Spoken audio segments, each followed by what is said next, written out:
Our relationship started at the beginning of last year, really, and you were just coming off of a national championship season, and your teams thrive with this underdog mentality, and you were preseason ranked #1. Talk about some of those challenges. I think we started the season with zero identity. Like, we had just won a national championship, so now we're stepping in, and the expectations were through the roof because we had quite a few returners. So the expectation was something that was weighing on us, and everybody was trying to outdo their performance from the year prior. So we were all a mess, including me. So we had a lot of things to figure out. And so you guys are trying to navigate who are we as a unit, and then something happens to you that was deeply personal in February. Can you talk about that? Well, we're getting ready to actually started out in Puerto Vallarta, and I left to go with the team, but knowing that my dad was extremely ill and in hospice. So as soon as we came back, I went to visit him and got a chance to really share with him one-on-one, which was something that we've never really done. So it was very moving and deep for me. Then he passed away while I came back to see him and saw his last breath, which was very emotional and moving. And then from there, I mean, literally the next day, I'm off to Houston with the team. And, how do you do that? I don't know. It was a blur, but I needed him. I needed them. I don't know that they needed me, because I don't know that I was in the right frame, but I needed my family. I needed them. And so we talked about it in March, and there hadn't been a lot of discussion around it. What happened in our meeting together? Well, you brought out emotions in me that as, I don't know necessarily a coach, but as a person, I'm very private and don't like to show a lot of emotion, because I guess I grew up feeling like it's a sign of weakness. So you, in your ways, were questioning how I was feeling, and pretty much made me understand that I had to get out of my comfort zone and get into my courage zone. And which was tough. It was very tough, and I didn't want to do it, but you forced me to do that. I don't know about forced. So I addressed the team, and I apologized, because for a full month I was in another place, not knowing how to grieve, not knowing how to, my mojo wasn't there. I was just kind of trying to figure out a lot of things. So I stood in front of them, I cried, I apologized. I told them that I'm gonna jump in this with all I have. And it was one thing to be emotional, but to apologize to my team was something new as well. They apologized to me, I don't apologize to them.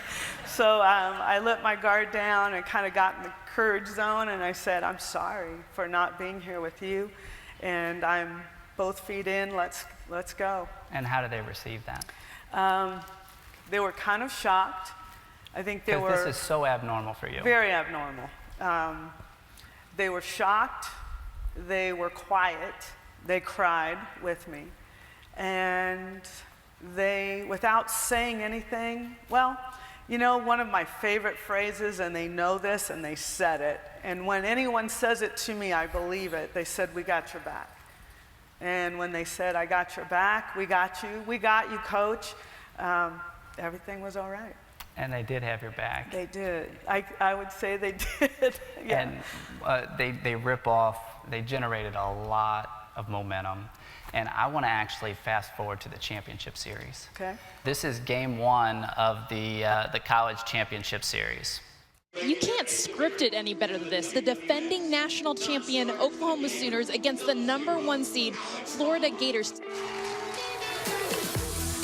Fly ball, shallow left center, and that's going to drop. Here comes Gasso. Florida ties the game. for the 5th time in championship series history, we are going to extra innings. Volley of view, deep to right and gone. A 2-run home run for the Sooners and the lead in the 12th. Lorenz with the gapper. Tim Walton's going to wave the tying run home. The throw to the plate, and Florida has done it again. Lorenz with a 2-run double. 4-all. We are now playing the longest game in championship series history. And Shea Knighton knew it was gone. The second it left her back. It's just like, just swing. Nothing bad can happen if you just swing. And Shea Knighton's 3-run home run in the 17th inning wins game 1 for Oklahoma. Talk about that. I don't even know where to start. It was one of the greatest games I think our sport on national television has produced, a lot of viewership. When we're in that game, I'm looking up at the scoreboard because it stops after 10. And I have no idea what inning we're in because I can't count after that. So it was just keeping our team together. A lot of people ask what I was saying to them. And if anyone was watching, they saw a lot of the power of 3. And a lot of people were trying to understand what that meant. And it really came from, we had a chapel with our FCA leader a few weeks prior. And she talked about a story biblically from 2 Samuel 23. It talks about the 3 mighty men, and very relevant to who we are in the way of one of the leaders. One of the men was a great leader, but he wanted his whole army to lead with him. So we gravitated to that. Don't leave it to one person. We're all going to do this together. The second mighty man would say, I've got your back. And back in those days, they were dressed in armor, but your back was open, and that's how you would get attacked. So we're going to fight back to back. I've got your back is one of our favorite phrases. So it was making sure that we each had each other's back through it all. If you strike out, if you drop, make an error, give up a home run, we've got your back. And they were totally connected. Connected. And last one was, I'll fight when no one else will fight. When everyone's tired, I'm not gonna quit. I'm not gonna stop. So it wasn't one or two of you need to be this. Every one of us must be this. So it was, and when for us, we're kind of a spiritual team, and when it comes from like a biblical way, it just gives us peace. It gives us a calm that we know that God's hands are on us. And so when you saw that, it was a very powerful meaning. And to me, less words were better. It was more, we've already done our work. What else am I going to say now? We gotta, either we're going to do this or we're not. And they did it for 5 hours that night. They did. Right? And they come back, and it was amazing to watch it because you saw 2 heavyweight teams essentially bringing out the best in one another. And I'd like to, you come back the following night and you close the series out. I'd like to fast forward to that moment. This is just moments after winning. Well, Coach Gasso, after that game ended, you were so emotional, hugging your family, your son on your staff, your husband, your daughter-in-law. Why were the emotions overflowing for you tonight?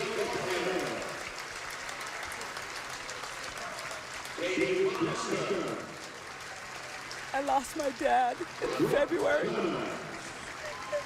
And I just tried to stay close with the team. We went through struggles. I went through struggles. To be here right now, it's an unbelievable blessing that he would be here. It was hard. I held it in. I love these guys. They fought hard for me, for our program. I cannot believe that we've done this. Thoughts? The chair comes in handy, doesn't it? You can hide it. it. Does.